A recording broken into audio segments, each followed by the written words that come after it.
Welcome to the first. You have a story.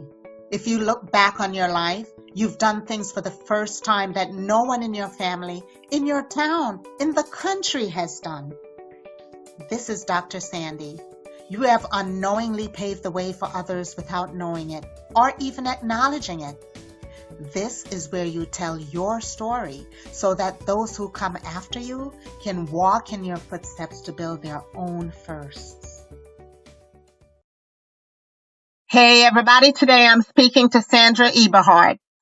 Sandra is the president and CEO of the Women's Business Enterprise Council for both the Metro New York and DMV regions. DMV is the District of Columbia, Maryland, and Virginia. Today, we're going to discuss the pitfalls and advantages of being bused to school in the first grade at around 7 years old. Her family moved from Harlem to a new home and a new world in Throgs Neck, New York. Throgs Neck is in Queens, New York. She didn't know that was going to be the beginning of her first, but she was also the first to finish high school and college, traveled throughout Europe as a teenager, and ascended to management and C-level positions when she worked in the corporate world. You're able to reach Sandra at Eberhard at WBECNYDMV.org. That's Eberhard at WeBankNewYorkDMV.org. You can also find her on LinkedIn at Sandra-Eberhard-369-75618. Welcome, Sandra Eberhard. Hey everybody, today my guest is Sandra Eberhard. I know Sandra through the WBEC Metro New York and Greater DMV, where she heads that up now. So welcome, Sandra, and let's talk about your first. Well, thank you so much. I'm so happy to be here, Sandy. Sandy and I met long ago, more of WPO, sister organization of the organization that I run now. So we've met each other. It's been almost 12 years. Yeah, it's got to be at least that long. I mean, I think I've been in WPO like 15 years. Okay. Or more. And I've met amazing people through the WPO. Mm-hmm. I give them full props for that. So let's jump into talking about all your firsts, your magnificent firsts. And one of the things we started talking about was you were the first in your family to be bused outside of your neighborhood. Yes. You also completed one of the first to complete high school and college, and to travel through Europe as a teenager. We'll talk about that. And to ascend to a management level and C-suite level position at work. And the first to leave a position just because it was right. That one I want to talk about. And first to get a divorce. So many firsts right there. Let's start with the busing to school. So at what age did you start getting bused to school and where? So I got bused to school in the second grade, so I was 7 years old. My family at the time, we moved out of Harlem into our own space in Throgs Neck. Small projects that were created just for the veterans. So everybody in my building were veterans. And there was a series of 3 buildings, only 3 stories high. And so they were integrated. They were both white, black, and all different ethnicities in our building. And it's curious to me, Sandy, that we all would live in this neighborhood together, but we didn't really, other than a hello or a goodbye, we didn't play together. We didn't entertain each other. Yeah, we were very, very separate. So I also am from that time where when you went to school, authority was everything, right? So, my family was all about who's ever out there, they have theirs. I'll never forget this statement. They have theirs. You have to get yours.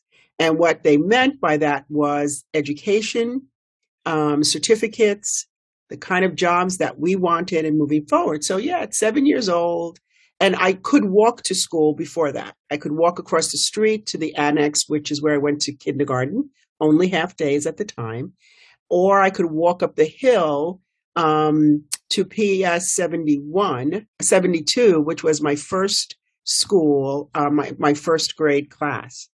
Then I was bused to PS 72. To this day, I don't know where that is. They have renumbered the schools. Oh, Because I checked. I tried to find out where it was. But I do know that it was in a neighborhood where there were houses, right? So I knew New York City from Harlem's standpoint, and for apartment buildings and some houses. But these were all houses everywhere. So it was very interesting to look out the window. And then you just go into your classroom. I mean, you did what you were told. It was a time of top-down approach. Children should be seen and not heard. right. Not necessarily didn't have an opinion. I had to learn that I did have an opinion. And yeah, I was off to PS 71 somewhere in the Bronx. That is so funny. So I grew up in New York, predominantly Jewish neighborhood, one of the few black kids in my neighborhood. And kids got bused to my neighborhood, Wow. right? And this was in the very early 70s, I think, when I remember full busing started. And I was so excited that there were going to be black kids like coming into the neighborhood, and I was going to have all these friends. Little did I know that they would see me as an outsider. Ah. A lot of them lived in the projects. Mm-hmm. I lived in a neighborhood, there were no projects. It was all 1 and 2 family houses. Mm-hmm. And I had no idea they would think you're better than me for living over here. Never entered my mind. I was just so excited to, have friends. And then the bus came. And, first day in school, everybody's like, so where do you live? Where do you live? Where are you coming from? Because the bus stops, they were coming from Bed-Stuy. And I lived in Canarsie, where I live now. And everyone was going, oh, I live in New Lots, I live in whatever. So the bus picked them up along the route. Oh. And then they got to me and they said, and where do you live? And I said, across the street. I lived across the street from the school. And they're like, across the street from who? And I'm like, from the school. Oh, you live over here. Mm-hmm. And I can tell you the number of fights that I got into at 3:00 when they got ready to get on the bus to leave the neighborhood. That's when all the fighting would be, because they'd do and run on the bus. Because just by saying that, it kind of drew a line in the sand, right? Mm-hmm. You're not us. You don't live in the projects. You live in a house. You live, in a private house, and you go to school over here. You're not one of us. And plus, I'm Jamaican. There were some Jamaican kids who still felt like that because they lived over in the projects. So I'm like, God, not even that counts. But yeah. Mm-hmm. I went through the same thing, Sandy, but later on, after leaving Throgs Neck, moving to Long Island, I was the only Black person in my class. And, those were the days of being tracked. And so I was tracked as a gifted student, and I was the only Black student from the time I was in the 5th grade all the way through the 12th grade on Long Island in Suffolk County. My family lived on the one side of the tracks, and most Black families lived on the other side of the tracks. Where in Suffolk County were you? Suffolk County, at the time, Central Islip, where the Central Islip State Hospital was.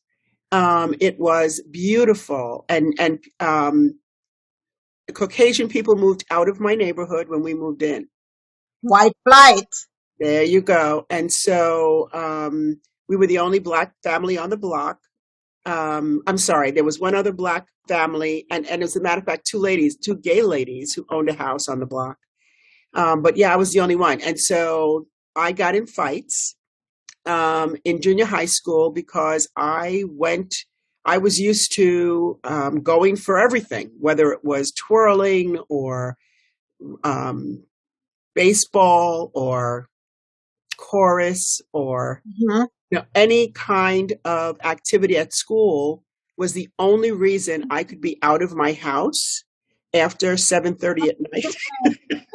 So I joined everything I could.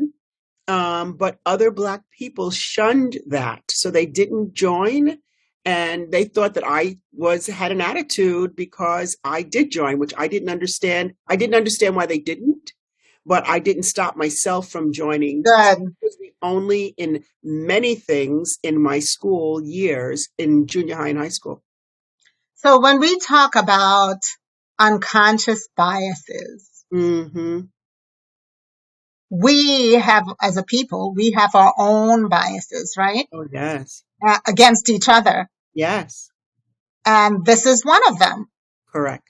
If you don't live where they live, or you value something differently than they do, then their bias is to really ostracize you Correct. because you're not one of us, right? Yes. And it doesn't matter what complexion you are, and that's within race. Right. And I think that it's a matter of if you're not like me, then you must be like them, right? It's always an us and a them, a line in the sand. I'm so happy that the world is changing and that our youth is looking at the world differently. But, in my day, it was if you're not one of the Black people, then you're one of the white people. And Oreo and Uncle Tom and all kinds of stuff and ugly Yes. names that I didn't understand. I mean, I knew what they were talking about. I Right. didn't know the why of it, Why? Andy. The I why. truly did not know the why of it because I was taught that one drop of Black blood and you're Black and you're always Black and you're always going to be Black. My parents Yes. are both from the South. And they lived through Jim Crow. They lived through very ugly things that they don't even talk about. And so I'm dark brown skin. I've always been dark brown skin. I have Black hair, Yeah. I have a Black body. Yeah, so I don't know. But anyway, so yes, there were a lot of firsts in my life because of that. But one of the things that I was always taught is that you keep going, you keep moving forward. And whether, it helped me truly in the world, out in the world, never be afraid to step into a space where I was the only girl, only Black person, only short person, only college person, I stepped into every space that I wanted to be in, and that helped me. Mm-hmm. But that's a confidence that you have that some people don't have. That is correct. Right? Mm-hmm. And was that given to you by your parents, or you just developed that confidence on your own? I think I developed it on my own. I'm not so sure that my parents were as confident about being in a space that wasn't like their own. Most of their friends were African American or of some brown toned skin. But they must have had some to move to that area in the first place, right? They did not. Did not. No, they did not. They just looked at this. In those days, the spaces. My father wanted a house, his own house. My dad grew up homeless, and that's a whole nother story. But because of that, he wanted his own home that he purchased. The areas that they took him to initially, they were redlined areas, Black particular areas. As a matter of fact, I have a great uncle who lived in an area, and my father said, I'm not bringing my kids here. He clearly understood that to give us an opportunity, he needed to do something different than what was the norm. Right. And so found a house that he loved in a particular neighborhood. And you could not get my father out of that house with a shovel. He died in that house in 2011, bought it in 1962. Yeah. And died in 2011. And we didn't have friends. So yes, you talked to your next door neighbors in those days, but you still didn't. And maybe because we lived in Throgs Neck and that was an integrated neighborhood, but the Black people still, entertained each other. Right. We didn't work with the white folks. And the same thing in the neighborhood that I lived in. But my world was all white. My world in school was all white. In the extra things I did after school was all white. In my classroom, those folks became my family because from the fifth grade to the 12th grade, I was with them every single day. And so the black people wouldn't play with me. So I learned how to play with the white folks who were in my class who were able to play with me. Right. However, I never dated because when you're talking Interesting. about the 60s, you didn't date white people in the 60s. Well, Correct. just didn't happen on either side, right? So where I didn't have the opportunity to grow and learn through dating and having girlfriends to talk about, my family was all I had. I do have some friends that I grew up with, but more so in school rather than out of school. Right. So there's benefits to being the first, but there's some drawbacks as well. Absolutely. I know that there are definitely drawbacks just by the number of fights I used to get into. Hmm. And I don't look like somebody who fights all the time, but you just had to learn. To me, it was part of Brooklyn, right? That's you just had to fight your way out of whatever battle you're in. And eventually I learned, I'll never forget, I was talking to my mom's friend who was kind of like my uncle. We call him Uncle Mutu. And I was telling him that I fight a lot in school. And he's like, why? I'm short. I'm only 5 feet now at full grown adult stature. So I must have been like 4 feet Hmm. but I used to win all my fights. It was just, I was angry and upset that people picked on me for silly, silly reasons. Hmm. One girl told me I wear custom made clothes. My mom was a seamstress. That's what she did for a living. She works for Spiegel and made clothes and neckties for Spiegel neckwear. My whole family are seamstresses. And I thought of it as homemade clothes. I was going to say homemade clothes. I made my own clothes. I couldn't afford to buy They, clothes. they said it was custom made. Can you imagine? Because you couldn't go in the store and buy one like it. And so I started telling my mom, I want store-bought clothes. And she's like, you realize I make the clothes they sell in the store. Which I never really thought about it. Like, who makes the clothes? And so, yeah, those are lessons you learn from being a first in something, Yeah. I had Yeah. to fight the black kids and I had to fight the Jewish kids. Wow. I didn't have to fight the white kids. I just, for some reason, I guess because I was with them for all these years, they accepted me in school. It's just a matter of Right. school, outside of school, it was a lonely world. It was a lonely world for me. That's so interesting. I got acceptance because once you beat someone up a couple of times, they become your friend. That's true. Once they realize they can't beat you, it's either beat them or join them, right? Right. And they become your friend. And so after sixth grade, I was friends with everyone. And then the neighborhood started getting integrated quite a bit, white flight, Yes. and more black people started moving into the neighborhood. And so I had black friends. Friend.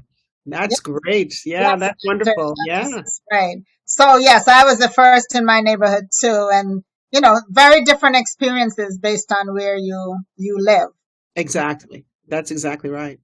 And so you're the first to complete high school and college as well? Yes, first to complete. I have an older brother, but he did not finish. And so I was the first to complete high school and certainly the first to complete college.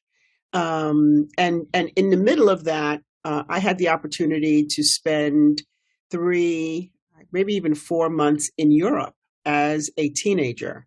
So Wow. I was the first, I don't think I was the first to get on a plane, but I may have been the first to get on a plane. I twirled when I was in high school, and we drive where we could, but we flew to Florida, I think, when we were competing down there, twirling. So, but I went by myself, not by myself, but six other, high school girls in Europe with a French teacher, um, and we spent time there. It was it changed my life, Sandy. It's where I learned that I was going to survive and be okay even without my parents. Until then, I thought my parents were everything to my survival. It's where I learned to think for myself. It's where I learned that I had a choice. I had a choice, and that every day in life is a choice, Yes. and that you can make good choices or bad choices, and you learn from them. And I shouldn't say bad choices, you make challenging choices, because I don't think I've ever even thought of making a choice that was going to end my life. I never did drugs because I thought I would like it too much, so I didn't do it. And I knew that I'd be dead somewhere, right? But I'd never tried drugs for the opposite reason because I couldn't understand why people wanted to be out of their minds all the time. there you go. There you go. It's like, no, you need full control of everything, right? Yes, yes. Yeah. So never did that, but yeah, I learned a lot about who I am and who I was. And, God puts you on a path, your own journey, and sometimes you look back and you say, oh, that's why I was on that path. Did I you needed that. did you develop a love for travel after that? Yes. Well, I developed a conscious awareness of other cultures. I lived in a white neighborhood, so I knew school personalities, not home personalities. Sometimes, you look and you think the grass is always greener somewhere else. But when you go to a completely different culture in Europe, very different than the American culture, and different ethnicities, Yes. even though they looked white, they didn't act like the white folks back at home. Right. Folks who would embrace you, folks who would talk to you. It was a whole different world and a different culture. And even thinking, you're French, you're French. It doesn't matter what color your skin is. And it was pretty amazing. So I had learned or got an appreciation for traveling and understanding that there's things to learn. Um, Yes. Also, learning that things are thousands of years old, not born yesterday and 200 years old. So old, architecture and art, seeing it, touching it, being around it gave me an appreciation for the world. Yes. The world is global, and there's much to see out there. That something saying you don't know everything, no matter how smart you think you are. There is so much you don't know, and it gave me an appreciation for traveling. Absolutely. I I was the same way. I love to travel, and I also find out a lot about other people Hmm. and how we perceive them, right? And how they perceive us. Mm. Because when we travel, like in France, Hmm. you're the ugly American, right? You're the loud, brash, you Isn't know. it funny that we didn't find that? I didn't find that at all because I was never loud and brash, right? Well, I wasn't. Well, I can be loud and brash, true, I but can be, but I was not.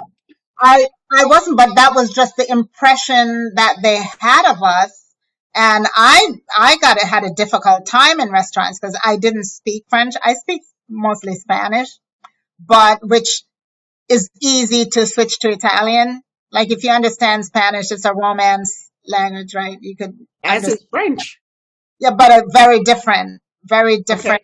Okay. cadence to it. So I never picked up French, but I pick up Italian really fast. And just my experience in France was, oh my goodness, this wasn't a skin thing either. No, not at all. This was just the Americans. The Americans are here. Isn't that so? It's so interesting to me that I had a wonderful experience there. And we did speak some French. I mean, we spoke conversational French, based on what we'd Right. learned. Taken French in school from the 7th through the 11th grade, even the 12th grade, but we were there at the 11th grade. So we knew, I knew more then than I know now. Prepared you enough. And so at least an opportunity to try, and that's all they wanted. They all spoke English. Everybody there speaks English, which was also a revelation that our school systems are very, very different. And they had more command of my language than I had of theirs. Yes. And that made me very curious, like, what is going on here? And I did get a chance to go to Italy and to Spain and to Germany and to England during that same time. And so I realized it wasn't just France where that happened. Like everywhere else in Europe, that their education, gave them English. It made me think, are we that special that everybody speaks English? Made me curious about it. We're that powerful. Exactly. We're that powerful. Mm-hmm. Yeah. And that made me want to take Spanish even more, or another language. Because as we traveled, people would speak English, but I didn't feel I could really communicate with them. It doesn't translate. Correct. Literally, right? And they embraced you more when you spoke their language. That is correct. Or even try. Which is why I didn't have a hard time in France, and you may have. Mm-hmm. Did you do that kind of traveling when you were in college, like your college, and since you were the first in your school? Right. Yeah. And so that's one of the drawbacks of being the first, is that you don't have guidance. And so you kind of make it up on your own as you go. Didn't know about going to school. I could have gone a semester, to Europe. I don't think I even knew that. And so I never did that. I wish I had. Of course, now you look back, it's like, wow, I wish I had done that. But no, I didn't go in college. After college, I went back several times, and I've been back many times since, and will continue to do that through whatever my journey in life is. I have wanderlust. There's no doubt about it. And there are things I haven't seen yet that I want to see, things that I've seen already that I love, that I visit like it's an old friend. I have wanderlust, and it makes me smile. I travel more outside of the United States than inside. I have to make a concerted effort to say, Sin, you really need to, see your own country rather than, traveling to other places. I started doing that a couple of years ago. Like I wanted to see certain things in the U.S., like the Grand Canyon, right? Mm-hmm. I realized I'd never gone to the Grand Canyon. I'm like, what is there? Why should I go see the Grand Canyon? It's in some far place that I probably don't need to go to. And finally, I'm like, these are things other people come here to see, and we don't take advantage of it. So I started trying to take advantage of all the things. So I went even to see the Hollywood sign. I had gone to California many times, and you see it in the movies, and people are like, oh, did you go? And so finally I said, next time I go to LA area, I'm going to go see that. And I have a friend in LA. And so one of the times when I went to see her, she and I have been very close since 1997. And one of the times I went out to see her, and I said, that's it. This week while I'm here, I want to do the LA tour. I need to see the Brea Tar Pits. I need to go to the Huntington Museum. I need to go to see the Hollywood sign. And we did. It was so much fun for her. She was there, for 30 years. And of course, you don't do that. And then when she came to New York, she said, okay, that's it. Statue of Liberty, Empire State Building, Rockefeller Center, we have to go everywhere. So that's how I've even seen New York, because I didn't visit, I'm trying to think in New York City schools, you went to the city. We had to go. Places, that's a school trip. That's a class trip. Exactly. You saw the museums in New York City. But I'd never gone to the top of the Empire State Building ever, right? World Trade Center, I had to go to work there, so I got to the World Trade Centers before the towers were knocked down. But there were so many places I hadn't seen, and probably still haven't seen in New York. And still, I'm trying to get to it, but Yeah, those will be some of my first when the pandemic gets a little better. It's still Okay. going on, so Right. I I took my last booster. Yeah, I took my last booster finally. I have to get mine. I have to get the other ones. So let's talk about your C-suite positions Okay. and being the first in that, and how is it different from the days when you were the first in schools, or was it different? I think it was different in that it was more difficult. It wasn't different in that I would try to go for a position and obtain a position, but again, with no role models, no mentors, and no sponsors. I didn't know enough to ask for a mentor or ask for a sponsor, so it was always my efforts to move me forward, which makes it harder. And I had to learn the hard way.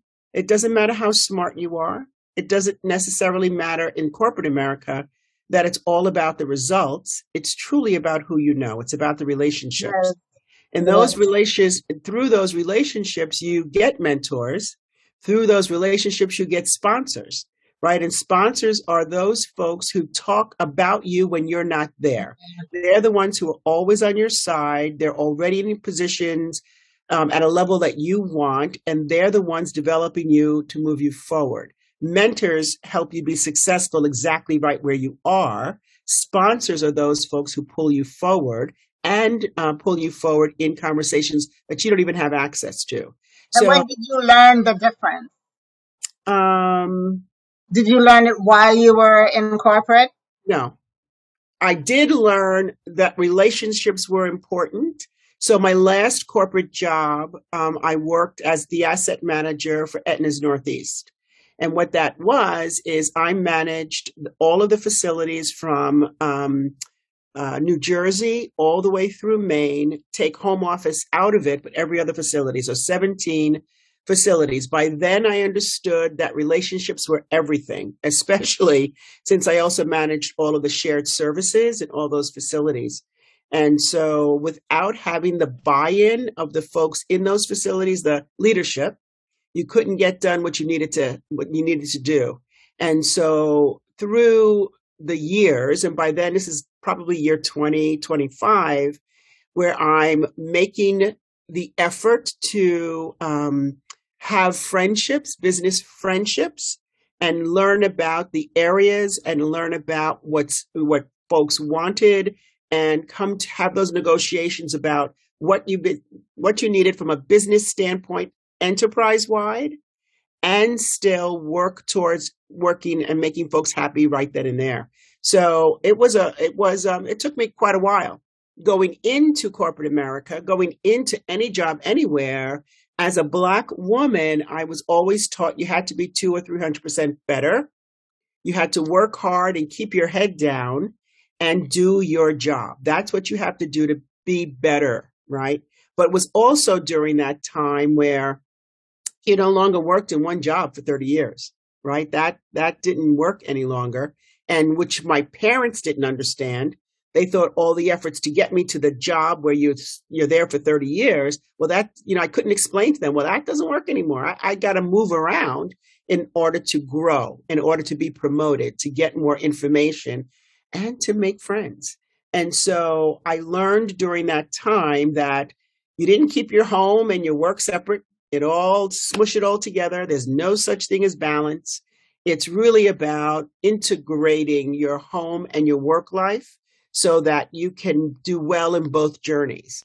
And so that's what I had to do. So yes, it is different. And then when I got there, I looked around and had to make a decision about what was success. My parents' view of success, having a job, having a large salary, having a position, or was it something else? And I had to stop and let go to identify what was success for me, because truly I wasn't happy. Was I successful in the business sense of the word? Yes, but I wasn't happy. So I had the ability to stop. I got a life coach who helped me see and pull the threads together of the things in all of my positions and my volunteering. I volunteered in the women's space my entire life, including being a certified intervention counselor, crisis intervention counselor, because women weren't succeeding. We were kind of holding steady. We weren't going anywhere as a group in America to me. So I always volunteered in the women's space. And I learned all my volunteering, all my working, that there were a few things that I needed in my life. I needed to work at a space where everybody had the same goal. It wasn't about shareholders. It wasn't about everybody had the same goal. Everybody liked what they were doing. I was tired of listening to people complain about making all this money every day, that they liked what they were doing and they liked each other. Talking about other people. I was tired of that, right? So I hear you. common goal, liked what they were doing, liked each other. It had to be with women because I knew that I don't care what your ethnicity was, what your race was, women need to band together to do better in the world, right? And Things changed in we my all life. have a lot of similarities regardless Yes, of color, whether you're around brown the or world. yes, yes, Exactly. a global Exactly. thing. Yeah. And so that's how I ended up where I am today, running an office in DC to help women entrepreneurs move forward. And then having the opportunity to do it both in New York and DC as president and CEO. I don't think I ever necessarily aspired to this high level of position. I aspired to happiness. I aspired to be heard. Yes. And I do believe that I have vision and a certain talent. I like to call it the puzzle talent, where you hear the research, you hear the data, but you could put the puzzle together and make it very efficient and move it forward. And I Yes. think that's an innate talent of mine. And And you're so, very good at it. oh, thank you, Sandy. Thank you. And I've learned to make friends. I've made so many friends in the latter years of my career and jobs because I stopped separating home from work. I stopped doing that. No, that's also a whole other, we could do a whole podcast on that, right? Because my corporate experience, I remember when we used to do Black people sightings. There's a Black person on the third floor. There's a Black person on 50, and we'd all gather and go to greet as a minority group. And even if you were a minority, we just called you Black because Right. you're, whether you're Latina or whatever, It but makes a difference. there were so few of us Correct. that you were forced to kind of team up and take sides and look out for each other, right? Right. Right. And at the same time, I was in the analytics side of business, very male dominated. And I started from the bottom up. And I was making good money, but I always knew I didn't want to stay in the corporate world. I always Okay. knew I wanted to have my own business. And I saw the corporate world as a place where that could teach me that. Okay. Teach me people management, teach Hmm. me collections. It taught, all the different companies I worked in. I've used every single one of those skills in my company. Very nice. Yes. Every single Yeah. one. And I can say the training that I have in corporate America helps me to this day run, the not-for-profit world that I'm in, for sure. I agree with that, Sandy. So you said you left a position. You were the first to leave a position just because you wanted to and it wasn't right for you.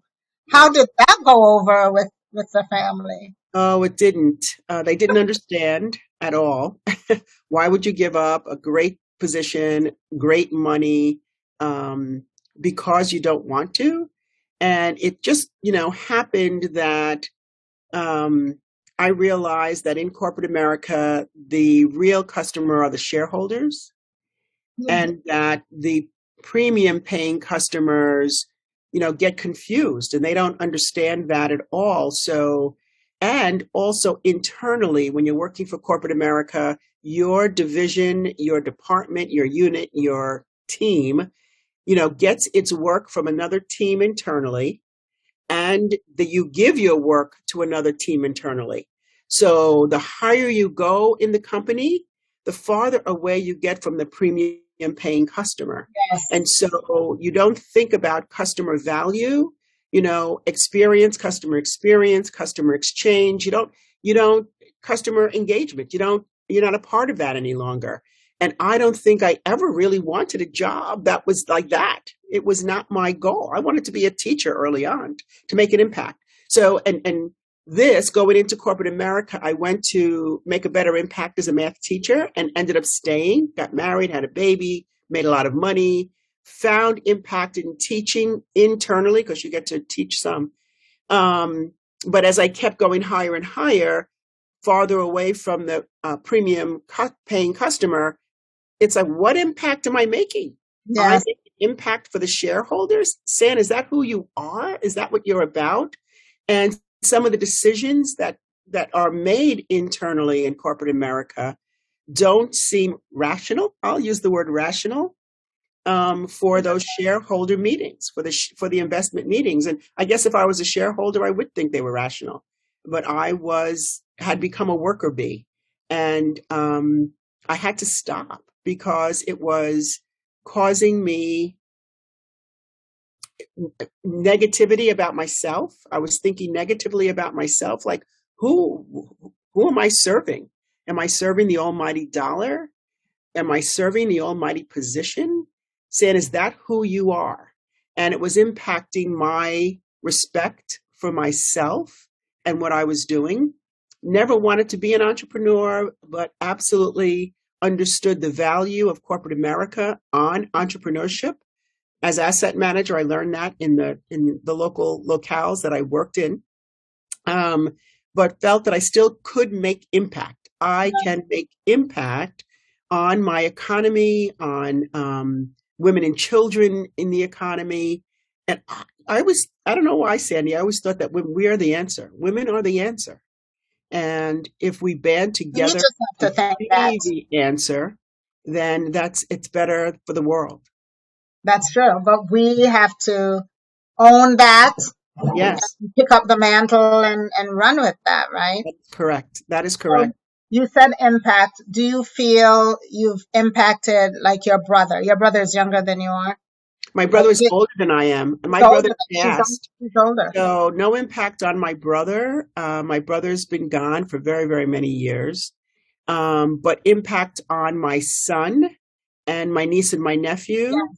And the young people that I meet, and that I can share my story, my growth story, my journey story, my stop and restart story, especially about the relationship building in life. That is almost number one, right? Respect for yourself, obviously, but then building relationships. Sometimes you go into places that you don't think you belong in, just to meet people and build relationships. You never know when that's going to come back around, that you're going to need them or they're going to need you. Oh, a line that I love, Sandy, that I learned through my spiritual guidance is two things. One, when you walk in a room, does hope rise? Ah, number one. That's a question That's a quotable. that I ask. That's a very important question. And then the other is, when you walk into a room, do you say, here I am? Or do you say, oh, look, there they are? So in my eyes, I'm going to say a servant leader. Way back unfortunately, I was the first in my family to get divorced, which is unusual for a Black person to say, right? But my mom and dad were married for 63 years before my dad passed. It's not that unusual. It's not as unusual. There are a lot of Black people who are separated but are still Still married married. That is and correct. didn't get a divorce. But so it's unusual for you to take the action of getting a divorce, not to have left And them. that is very true. That is very true. I forget what my thread was here. Getting a divorce. Somewhere in there, I learned that it's so important during that time, and taking a look at myself, I learned, that it's important, and I really have a mission. And my mission was about helping others see the beauty they have inside, and saying it in all different words, but that's really my goal. I want to bring out the best in every single person that I meet. I try and meet people where they are, and sometimes I find it difficult now because the younger folks are in a different place than I necessarily understand, but I want to meet them where they are. But women especially, I Yes. want them to understand that they have so much to offer, and I work towards that. And so what one piece of advice would you give women who are not where you are in terms of, paving the way and picking up and going to do things that they normally have not done? It is a line from a song that I use for myself. It's in essence, don't be afraid, try anything. And I think it's Leanne Womack, and it says, given the chance to sit it out or dance, I hope you'll dance. Yeah. Yeah. No, that's really powerful because we as women do need to take a look at other women and see what moves they're making that are being successful and follow that. Because I asked, does this make you bolder when you're doing these things for the first time and you see that it works and it's positively impacted you? Does that make you feel like, hey, I can go out and do more of this? Or I know some people said they're just afraid to always be the first out there. How does that impact you? Yeah, I haven't been afraid. As I said, I went to Europe when I was 17 years old. And it was at that time that I was led to understand that I could survive without my parents. So at 17 years old, when you learn that, it's like, wow, life is open to you. And that all I had to do was just keep going forward. So even with fear, if you go forward into something unknown and you don't have fear, that's silly. You have fear. That's something that, we were given so that we could protect ourselves. However, you always go forward if that's the way that you want to go. Like, don't stop and allow yourself not to go forward. And that's why I think women many times will sit it out and Yeah, push others forward than pushing themselves forward. absolutely. It's you said that about fear, and I was trying to think of a time that I was afraid. I I really have not been afraid of doing anything much in my life. I'm afraid of roaches and mice, Mm-hmm. like afraid. Understood. Understood. My But sister's afraid of spiders. I'm afraid of worms. but of things that are not tangible, I can't really say I've been afraid to do something. If you take out skydiving, right, and jumping off of buildings, stuff like that. I will do that. I'm a junkie that way. I think that I probably have fear that has stopped me from doing things, but I don't know that, right? I don't know that I'm afraid, and that's the reason why. Yes, I but to know that I'm afraid and I need to go do something and I don't do it, right. that's not going to happen in my world, right? I have gotten over that piece, but I'm sure there's stuff out there, Sandy, that I have not done because I really had a deep seated fear for it and didn't know and didn't do it. But I don't know what it is. I couldn't tell Yeah. you Well, I guess you don't know what you don't know exactly. until it happens, right? Right? Yeah. And you face it. But yeah, the fears, I've thought about it long and hard. The things that I'm afraid of are I don't have physical control over, I guess.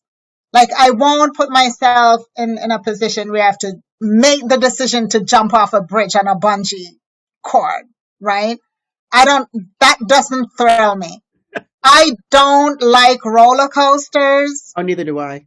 because I'm always saying it might go off the track Oh, and no. and it goes way too fast. Like, I don't enjoy those things. Did I try them? Yes. I'm not so much afraid of it, but there are things I know I definitely don't enjoy. Yeah. And even skydiving, I said, oh, I'm going to try that. Went up, I'm like, I'm not jumping out this plane. It's stupid. I'm going to do that someday. I haven't done it yet, but I will do it. I want to do it. But, So, I have an example of when I was afraid and I didn't even realize it, but I was going to do it anyway, just recently. So I locked my iPhone accidentally when I was in Seattle last week. And I figured out how to print my boarding pass, called my family to say, you can't get me on my phone. I will be home, then I'll get my iPhone fixed. I was actually going to travel from Seattle all the way back home to the East Coast without being able to communicate to anyone. Someone said to me, you're not doing that. Not in this day and age. It's too much. Go find the Apple store. I said, oh, no, I know where the Apple store is because I thought I was going to go there and have my phone fixed before a meeting. But the meeting was more important to me. I ended up going to the Apple store, and as they were fixing my phone, which happened very quickly, by the way, I could feel the anxiety in my body leaving. And I stood there and I said, you didn't know how anxious you were. I had no idea. So yeah, I was going to undertake the unknown completely.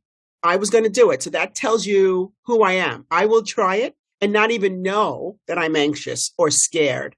But I would have made it happen. yeah. That's who I've Yeah, become. that is interesting that those things make you anxious when in another time, pre cell phone and pre, gadgets, you wouldn't even have It thought would, about no, this, no, right? pre technology.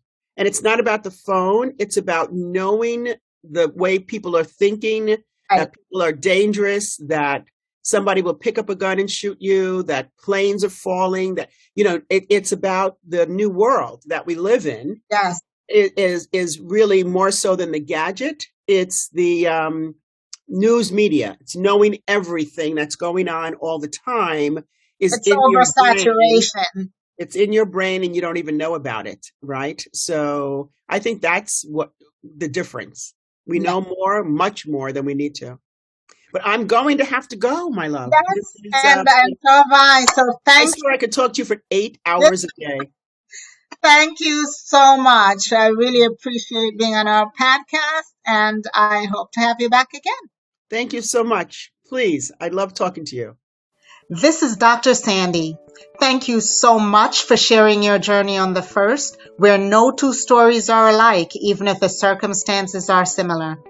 Let this discussion serve as inspiration for others to show what's possible, and more importantly, to produce seconds and thirds.